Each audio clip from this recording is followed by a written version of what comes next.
Halo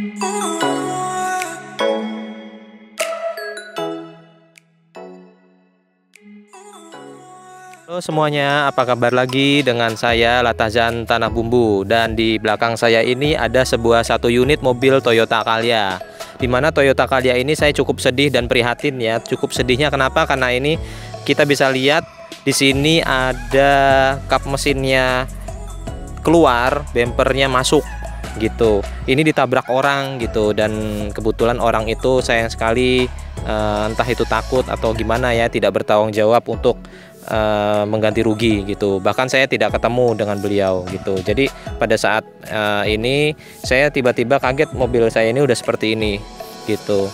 Tapi alhamdulillah dan syukurnya saya mempunyai asuransi, dan setelah dicek oleh saya melalui aplikasinya itu apa? Aplikasinya AutoCare, dan kebetulan asuransinya itu saya memakai Garda Auto dari bawaan baru gitu ya. Di AutoCare itu tertulis yang namanya itu comprehensive. Comprehensive itu artinya apa? Comprehensive itu artinya alris, semua kerusakannya ditanggung oleh asuransi. Nah, dari situ sendiri saya langsung membuat klaim melalui aplikasi juga iya. Bahkan inisiatif saya itu kebetulan di aplikasi itu sendiri menyediakannya itu hanya di wilayah Banjarmasin. Nah, seperti kalian ketahui, wilayah saya itu di Banjarmasin dengan saat ini itu cukup jauh perjalanannya, sekitar 5 jam. Nah, ada beberapa opsi. Opsi pertama adalah kita bisa mengunjungi dealer di tempat kita masing-masing, dealer terdekat ya. Kita kunjungi salesnya, terus kita beritahu persoalan tentang kerusakan mobil ini, bagaimana baiknya. Lalu sales tersebut itu pun pasti sudah mengerti, pasti sudah tahu. Kita dihubungkan langsung dengan sales asuransinya, pihak asuransinya yang ada di perwakilan Batu Licin sini untuk menjembatani asuransi langsung yang ditangani oleh pihak Jakarta. Nah, jadi mobil saya ini langsung ditangani oleh pihak Jakarta nih. Dan di sini saya terima kasih juga oleh pihak asuransi yang di sini, oleh Pak Sandi sebagai jembatan penghubung, bisa menghubungkan saya dengan Garda Auto di Jakarta, dengan Pak Riki yang di Jakarta seperti tersebut gitu. Nah, dari situ saya di WA oleh beliau bagaimana prosedurnya. Prosedurnya itu sangat simpel ternyata. Tidak seperti serumit yang kita bayangkan asuransi pada umumnya gitu. Asuransinya itu meliputi syarat-syaratnya, kita bisa langsung share fotonya di WhatsApp pribadinya dia itu, nanti share foto kerusakannya. Kebetulan kerusakannya itu ada yang saya bilang tadi, ada kap mesinnya, ada bumper, kemudian ada fender kanan kirinya ini masuk semua. Jadi kesulitan saya untuk membuka kedua pintu kanan kirinya. Lalu yang kedua itu adalah kita diwajibkan untuk memfoto STNK kita asli ya, dan itu harus berlaku, masih masa berlakunya masih panjang hidup gitu. Kemudian ada KTP asli kita, kemudian ada SIM aktif, jangan SIM yang mati. Dan tentunya Garda Auto ataupun asuransinya pasti menolak klaim Anda apabila diantara itu semua mati gitu. Lalu kita dikasih yang namanya itu formulir klaimnya. Kita itu di situ diisikan seperti nanti akan saya tampilkan seperti ini.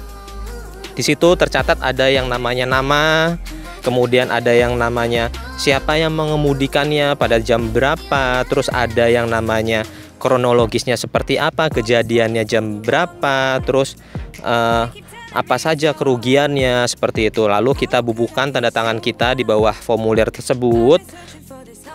Saya memakai materai 6000 sebagai bentuk keabsahan bahwa benar-benar saya membuat kronologis secara faktanya, seperti itu. Nah, dari formulir tersebut kita langsung kirim ke beliau yang kita sudah tukeran nomor WA tadi, yang terus langsung kita nunggu beberapa hari untuk terbitnya SPK gitu, surat perintah kerja. Nanti kalau misalkan kenapa SPK itu belum keluar, nanti biasanya suka ditanya lagi dari tim asuransinya kenapa gitu. Tapi kebetulan klaim saya yang saya laksanakan tersebut berjalan lancar-lancar saja, seperti itu. Jadi saya tidak memerlukan waktu 2 hari, mungkin 1,5 hari ya sejak saya kontak dari WA Garda Oto Jakarta tersebut gitu, oleh Pak Riki gitu. Jadi terima kasih juga, pihak Garda Oto itu sangat mempermudah nasabahnya mengklaim asuransi gitu. Dari situ juga nanti keluar SPK yang tadi saya bilang, keluar SPK langsung kita dapat tuh bengkel rekanannya di mana yang terdekat di wilayah kita, terus nomor telepon kontak bengkelnya gitu. Jadi kebetulan di SPK itu sendiri ini kap mesinnya diganti, tertulisnya kap mesinnya sini, kap motor, kemudian ini bempernya ini masih bisa untuk diperbaiki ya, karena tidak terlalu benar-benar cacat gitu. Bahkan saya sempat menemui beberapa orang yang mengandalkan gitu ya, istilahnya mengandalkan pihak asuransi dengan cara lebih dipenyokin lagi bempernya ini segala macam. Sebenarnya itu cara jahat ya, sebenarnya itu tidak diperkenankan, dan semoga saja pihak asuransi sendiri tidak tahu. Kalau misalkan tahu, kalian pasti ditolak klaimnya seperti itu. Jadi jangan coba-coba untuk menipu asuransi gitu, karena asuransi sendiri pun punya tim analisa bahwa bener nggak sih secara analisanya, secara faktanya, prakteknya sendiri itu sampai segitu penyoknya begitu dari kejadian yang kalian buat sendiri seperti itu. Dari situ saya mengontak bengkel rekanan tersebut, kapan jadwalnya, kapan harinya. Kemudian dari bengkel tersebut menyarankan, tadinya saya langsung ingin memasukkan bengkel tersebut gitu ya, tapi disarankan jangan memasukkan bengkel tersebut karena kita nunggu partnya dulu, kap mesinnya ini kita order langsung dari Banjarmasin, dia bilang begitu, dari Banjarmasin ataupun dari Jakarta. Apabila nanti sudah sampai tiba di tempat bengkelnya, baru kita masukkan mobil tersebut ke bengkelnya untuk ganti kap mesin. Kemudian kita nunggu beberapa hari untuk memperbaikan bumper dengan kode cat warnanya sama. Kebetulan mobil saya ini warnanya tipenya R17 ya, dimana R17 sendiri itu warna oranye gitu. Dari kodenya itu sama persis dengan bawaan dealer gitu di bengkel tersebut. Nanti setelah itu kita bisa mengambil mobil kita gitu, dan biayanya cukup murah sekali. Ini hitungnya ini kalau misalkan bengkel biasa ya per panel ini mahal gitu, karena kita asuransi ini satu kali kejadian itu berapa sih Mas? Satu kali kejadian itu biayanya cukup 300.000 saja. Di situ saya sedikit tenang dan lega bagaimana dan manfaatnya kita mempunyai asuransi gitu. Jadi jangan takut untuk mengasuransikan kendaraan bermotor kita, karena ini tujuannya untuk memproteksi, mengcover mobil kita tersebut gitu. Juga di asuransi tersebut ada dua jenis, yaitu ada TLO, Total Loss Only, atau ARIS seperti yang saya sebutkan tadi. Ini mempunyai komprehensif atau ARIS. Di TLO sendiri, kalau misalkan sistemnya terbaca TLO, ini kayak gini-gini dia tidak mau mengklaim, karena dia sifatnya baru bisa mengklaim kalau misalkan sudah 70% tingkat kerusakannya atau bahkan 80 ke atas persen gitu.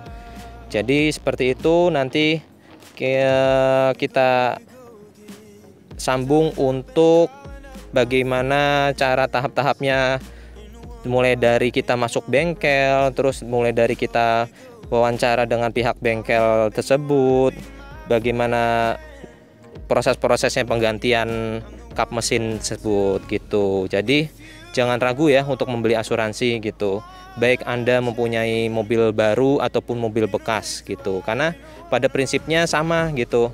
Kebetulan saya ini beli mobil baru saya ini tahun 2019 gitu. Banyak orang juga yang lebih suka pada tren saat ini, lebih suka membeli mobil bekas ya. Itu dalam klaim asuransinya sendiri itu pun sebenarnya agak ribet ya, karena harus mempunyai data yang valid sama pengguna lamanya tersebut. Kita harus minta identitasnya seperti itu. Jadi seperti itu dalam mengasuransikan mobil kita. Ya, dalam video yang tadi saya juga ingin mengedukasi nih bagi kalian antara perbedaannya mobil bekas dengan mobil baru. Nah, ini sangat menarik dibahas ya, karena kenapa? Karena banyak orang juga pada saat ini kita di dealer-dealer sendiri DP-nya itu sangat murah, kita sudah memiliki mobil baru gitu. Tapi ada juga orang yang lebih memilih mobil bekas tapi berkualitas.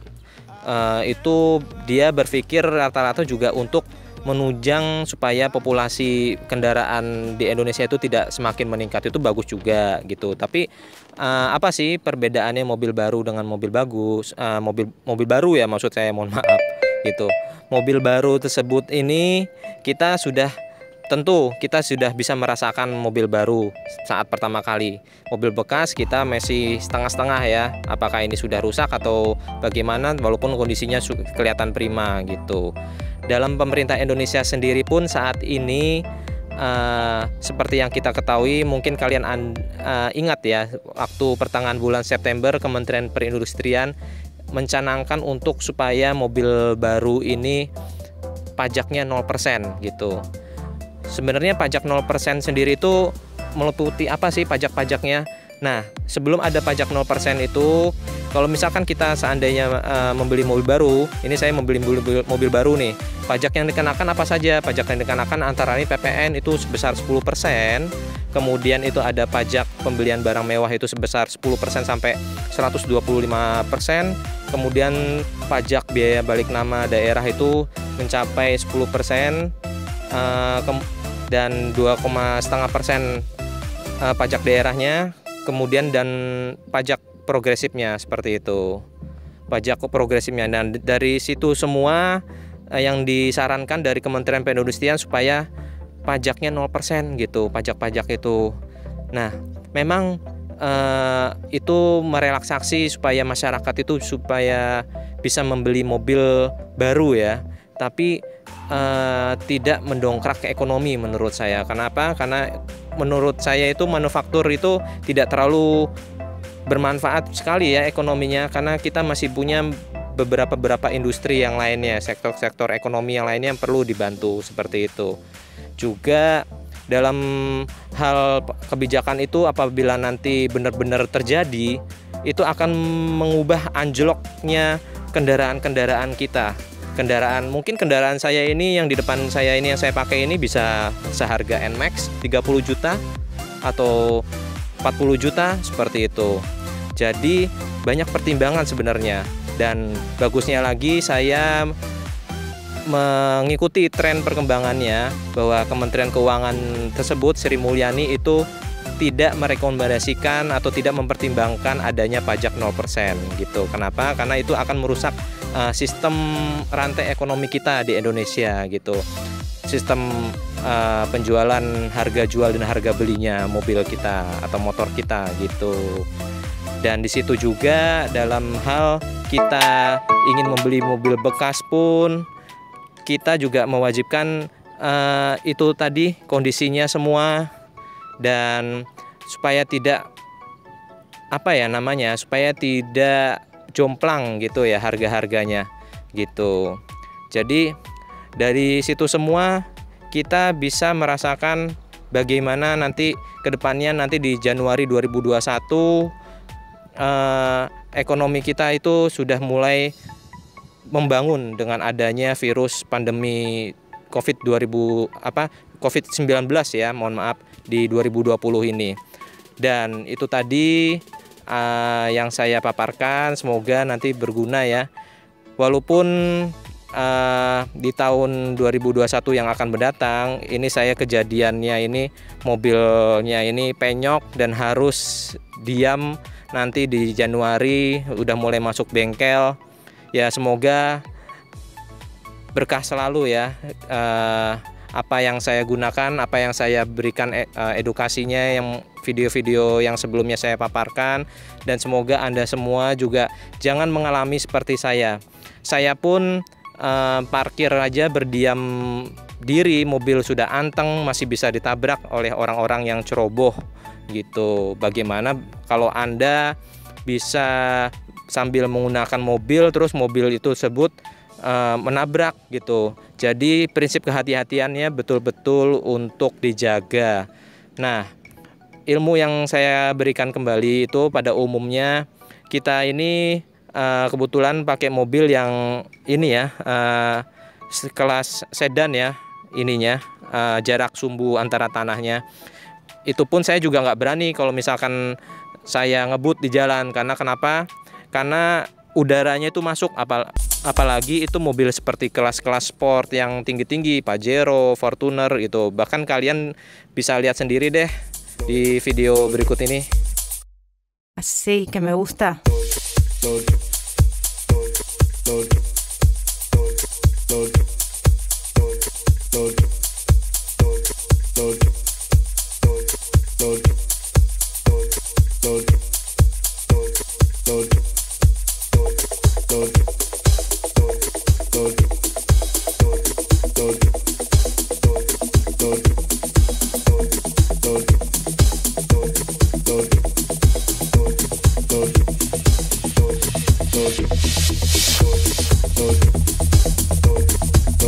Me gusta.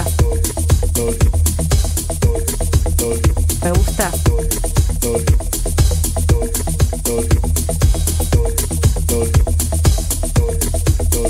Me gusta. Me gusta.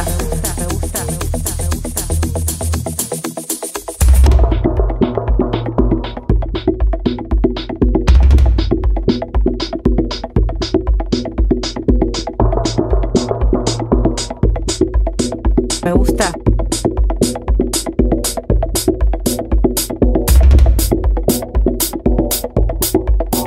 Me gusta.